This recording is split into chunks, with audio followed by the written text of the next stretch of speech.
Assalamualaikum warahmatullahi wabarakatuh.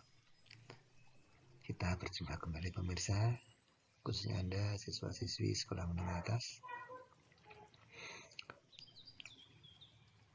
Kita berjumpa kembali, kali ini kita akan membahas beberapa contoh soal ulangan harian ya untuk materi sel bagian yang kedua. Bagi Anda yang sudah menyaksikan bagian yang pertama, ini kelanjutan gitu ya, jadi dikatakan kelanjutan sehingga menambah variasi dari soal materi sel ini. Baik, kita mulai. Soal yang pertama, kita baca. Organel sel yang berfungsi sebagai tempat berlangsungnya sintesis protein adalah beberapa pilihan ya: A. kromosom, B. lisosom, C. ribosom, D. sentrosom, E. mitokondria. Ya, ini yang ditanyakan adalah organel sebagai tempat sintesis protein. Yang mana jawabannya? Ya, jawaban yang betul adalah yang C, ribosom. Ribosom itu berfungsi sebagai tempat penyusunan protein ya, ribosom. Pilihan yang lain punya fungsi yang lain, berbeda. Lanjut soal yang kedua, ada dua jenis sel yaitu prokaryotik dan eukaryotik. Ya, jadi di alam ini itu ya, untuk makhluk hidup itu ada dua tipe sel, prokaryotik dan eukaryotik, yang keduanya memiliki perbedaan. Pada sel prokaryotik tidak ditemukan A. protoplasma, B. dinding sel, C. membran sel, D. membran inti, E. plastida. Ini yang membedakan antara prokaryotik dan eukaryotik.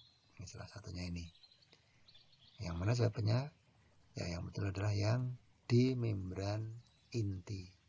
Jadi sel prokaryotik itu selnya tidak memiliki membran inti, jadi materi genetiknya itu langsung bersentuhan dengan sitoplasma ya, gitu. Jadi beda dengan eukaryotik. Kalau eukaryotik itu inti selnya ada membrannya, itu perbedaannya. Sementara pilihan yang lain bukan pilihan yang tepat. Lanjut soal yang ketiga. Penyusutan ekor berudu pada saat metamorfosis disebabkan oleh aktivitas. Kita lihat pilihannya: A. lisosom, B. badan Golgi, C. mitokondria, D. ribosom, E. retikulum endoplasma. Kita tahu ya, namanya katak itu memiliki dar hidup dari telur, kemudian berubah dari berudu, kemudian berubah dari menjadi katak berekor, dan akhirnya menjadi katak dewasa.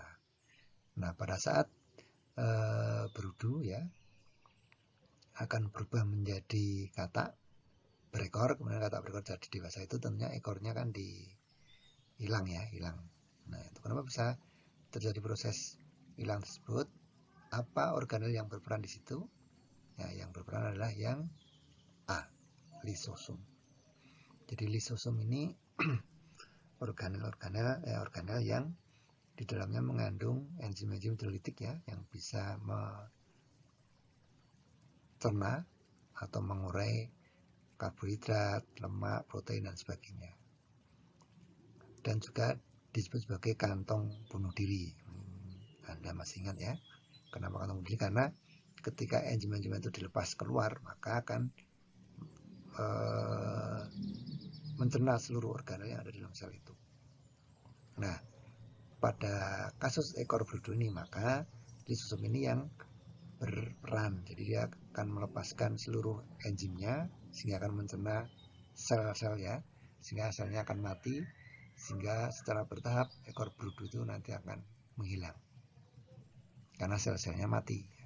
Sedikit demi sedikit ekornya akan hilang, seperti itu. Jadi lagi jawaban nomor 3 ini adalah yang A.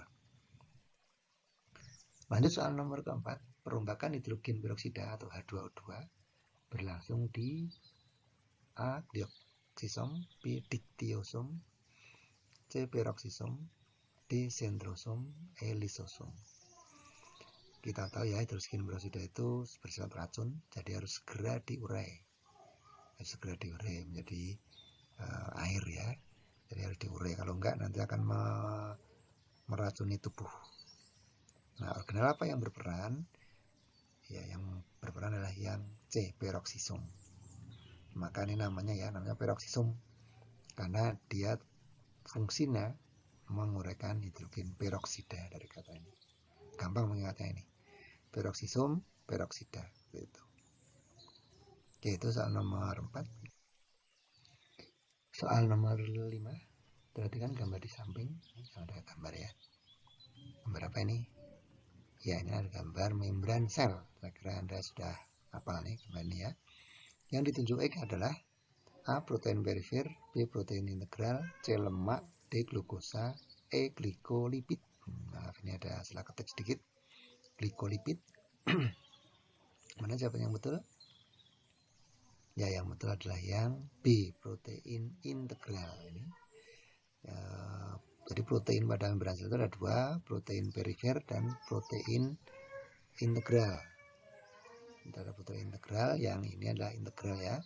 Protein integral itu adalah protein yang ujungnya ada di sebelah membran, ujungnya satu lagi juga menembus sebelah membran ya, di ujung kiri dari ujung ke ujung seperti ini. Kalau yang perifer itu hanya terletak di sisi salah satu membran saja, bisa di bagian atas atau bawah seperti ini. Ini perifer ya, tapi ini juga perifer. Nah, protein ini perifer. Nah, kemudian bagian yang lain yang lemak ya, lemak itu ini. Nah, lemak ini ada dua lapis lemak, bilayer ya, lemak bagian kepala dan bagian ekor. Nah, bagian ekor ini jadi bagian lemaknya saling membelakangi ya, ekor-ekornya di sebelah dalam semua. Bagian kepala ini yang hidrofil, yang bagian dalam yang hidrofob. Hidrofil ini suka dengan air istilahnya ya, jadi maka berada di posisi luar, karena di luar ini kan nanti larutan, yang pelarutnya itu air. Di sebelah sini juga, jadi yang kepalanya bagian hidrofil, sedangkan yang dalam hidrofob, yang takut air. Jadi artinya tidak bisa bersentuhan dengan air. Jadi memang minyak ya, lemak itu kan minyak. Jadi minyak itu tidak bisa larut dalam air karena dia memiliki bagian yang hidrofob ya, bagian yang hidrofob. Kemudian yang ini yang merah bulat kecil-kecil ya, coklat ini adalah glukosa. Kalau dia bergabung dengan lemak maka glikolipid. Ini tidak ada gambarnya.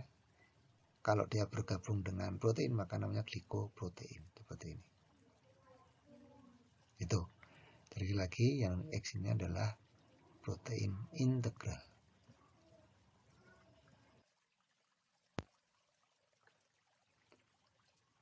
Soal berikutnya, soal nomor 6.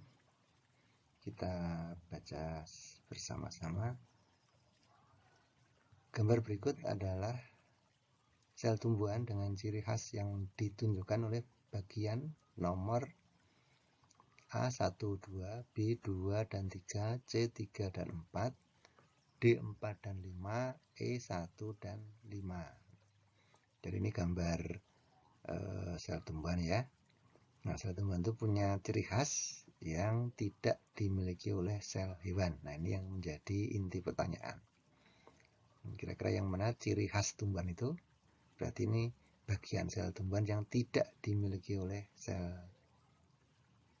hewan. Ya, jawabannya yang betul adalah nomor 1 dan nomor 2. Nomor 1 ini apa? Nomor 1 ini adalah dinding sel. Nah, sel hewan itu tidak memiliki dinding sel ya. Kemudian nomor 2 ini adalah plastida. Sel hewan juga tidak memiliki plastida. Ya, plastida yang ini mengandung klorofil ya, yang nomor 2 ini, yaitu organel yang berfungsi untuk fotosintesis. Ya, jadi ciri khas sel tumbuhan itu nomor 1 dan 2.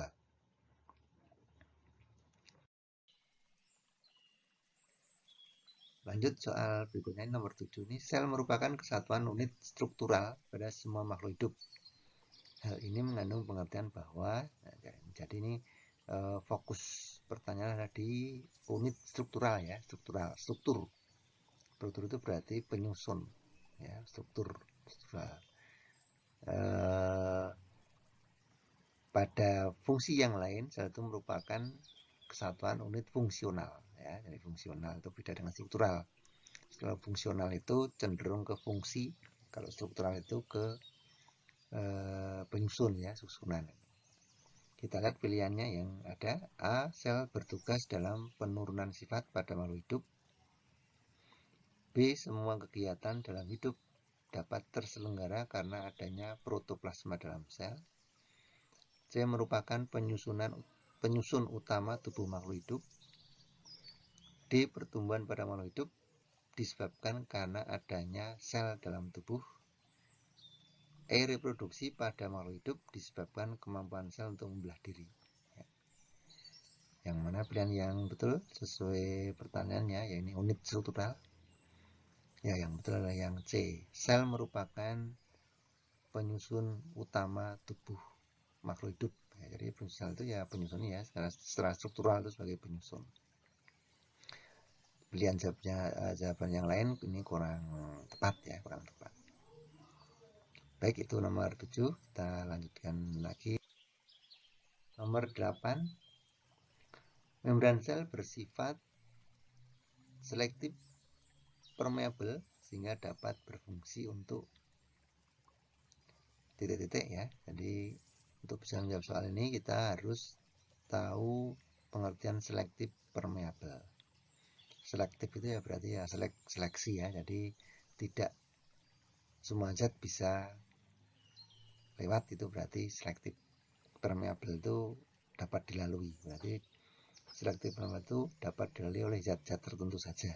Makna dari selektif permeable. Nah, kita lihat pilihan jawabannya. Ini ada yang A, tempat reaksi kimia seperti reaksi oksidasi. B, penerima rangsang dari luar seperti hormon. Pembatas antara isi sel dengan lingkungannya. D, melindungi agar isi sel tidak keluar. E, mengontrol transportasi zat keluar dan ke dalam sel.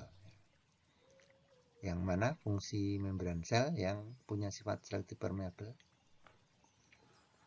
Ya, jawaban yang betul adalah yang E. Ini ya, kaitannya dengan mengontrol. Berarti mengontrol itu kan tidak, ya, dikontrol zat yang keluar masuk itu tidak sembarangan ya, tidak asal keluar masuk, tapi ada kontrolnya, jadi tertentu sesuai dengan kebutuhan dari sel tersebut. Lagi ini jawabannya yang E. Lanjut soal berikutnya nomor 9 ini, pengangkutan secara aktif adalah, ini pengangkutan zat ya, transport aktif ini bisa dikatakan begitu. Soal nomor 9 ini adalah, ini pengertian saja. Pilihannya kita lihat A, gerakan molekul dari konsentrasi tinggi ke konsentrasi yang lebih rendah. B, gerakan air dari konsentrasi yang rendah ke konsentrasi yang tinggi. C, pengangkutan air yang masuk ke dalam sel dan merupakan gerakan dua arah. D, pengangkutan yang tidak memerlukan energi dengan gerakan bolak-balik. E, pengangkutan yang memerlukan energi dan merupakan gerakan satu arah. Ya, transport pada sel itu ada dua macam ya, ada dua jenis, yaitu pengangkutan secara aktif dan satunya pengangkutan secara pasif. Nah, pengangkutan secara aktif itu bedanya dengan yang pasif adalah adanya energi yang diperlukan untuk kegiatan tersebut ya. Jadi ini aktif itu berarti ada energi yang terlibat. Kalau pasif itu tidak memerlukan energi. Nah, berarti nanti kita pilih ini yang pilihannya kalimatnya itu ada energinya. Itu. Yang mana kira-kira jawabannya? Ya, jawabannya yang betul ini yang E ya. Pengangkutan yang memerlukan energi. Dan karena pasif toh, aktif, jadi dia memerlukan energi dan merupakan gerakan satu arah. Jadi gerakannya satu arah saja. Kalau dari dalam ya keluar gitu, nanti mungkin di momen yang lain dari luar ke dalam. Nah, itu tidak dua arah pengangkutannya ya, tapi satu arah. Hanya mungkin di waktu yang lain ada pengangkutan lain yang arahnya berbeda seperti itu. Ya kalau pilihan yang D ini tidak menggunakan energi berarti ini pasif. Sementara yang pilihan A, B, C itu tidak menyebutkan ada tidaknya energi. Nah, ini tentu bukan jawaban yang tepat. Oke, lagi nomor 9 ini jawaban yang E. Seperti ini pembagiannya ya. Bagian transfer sel itu ada transfer pasif dan transfer aktif. Transfer pasif itu tanpa energi. Transfer aktif ini menggunakan energi. Nah, kenapa menggunakan energi? Karena ini perpindahan zat dari yang konsentrasi rendah ke tinggi. Ini kan melawan gradien konsentrasi ya. Kalau yang pasif itu dari konsentrasi tinggi ke rendah itu tidak perlu energi, kan bisa berpindah begitu saja secara biasa ya. Tapi kalau konsentrasinya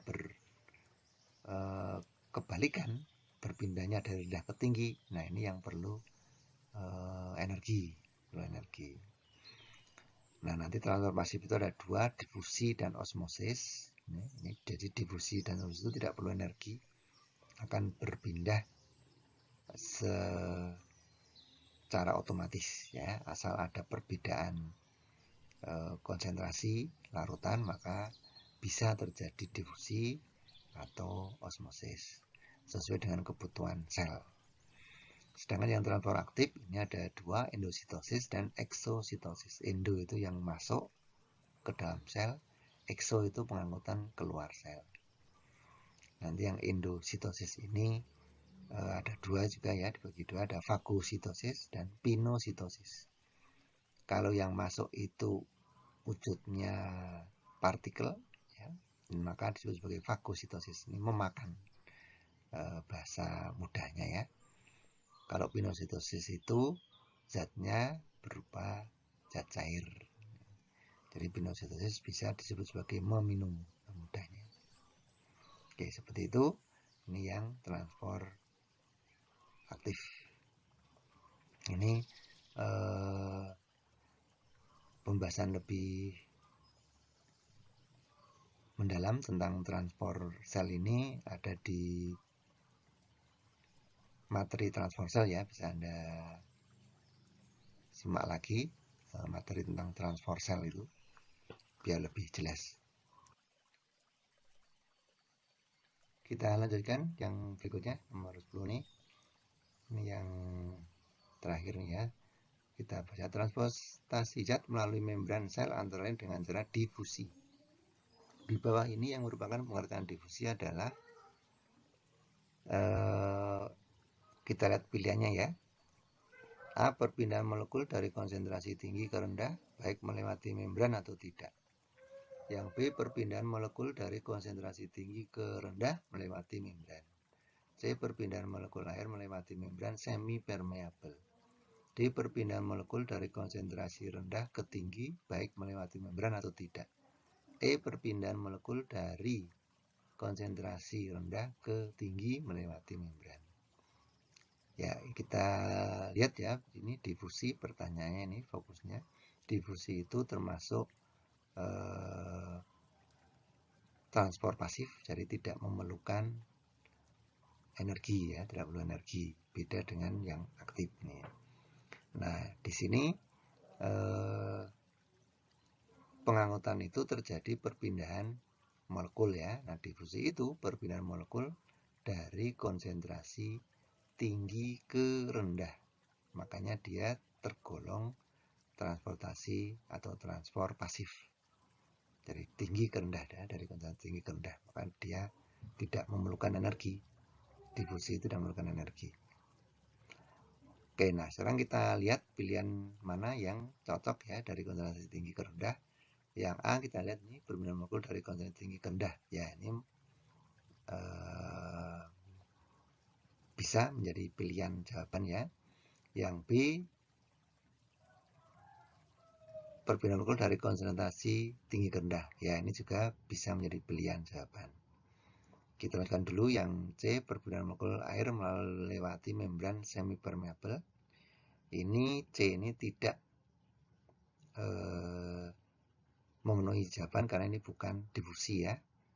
Tidak termasuk pilihan jawaban karena ini termasuk osmosis. Jadi kalau difusi itu yang berpindah adalah molekulnya, kalau osmosis yang berpindah airnya. Sementara di sini disebutkan yang berpindah air, berarti maka ini C itu adalah osmosis. Kemudian yang D, perpindahan molekul dari konsentrasi rendah ke tinggi, tidak ya, karena harusnya dari tinggi ke rendah. Nih, D juga salah. E, perpindahan molekul dari konsentrasi rendah ke tinggi, ini juga salah ya. Ya, jadi C, D dan E kita eliminasi dari pilihan jawaban. Jadi tinggal A dan B. Nah, kita tinggal pilih, mau pilih yang mana. Kita lanjutkan kalimatnya ini. Kalau yang A itu perpindahan molekul dari konsentrasi tinggi ke rendah, baik melewati membran atau tidak. Yang B, perpindahan molekul dari konsentrasi tinggi ke rendah melewati membran. Jawabannya yang mana? Ini jawaban yang betul adalah yang A. Jadi difusi itu bisa melalui membran, bisa juga tidak ya, tergantung dari situasi dan kondisi selnya itu. Yaitu jawaban nomor 10 ya. Saya kira itu soal kali ini. Baik, demikian pembahasan kita kali ini. Kita akan berjumpa dengan video yang lain dan pembahasan yang berbeda juga. Terima kasih atas perhatiannya. Assalamualaikum warahmatullahi wabarakatuh.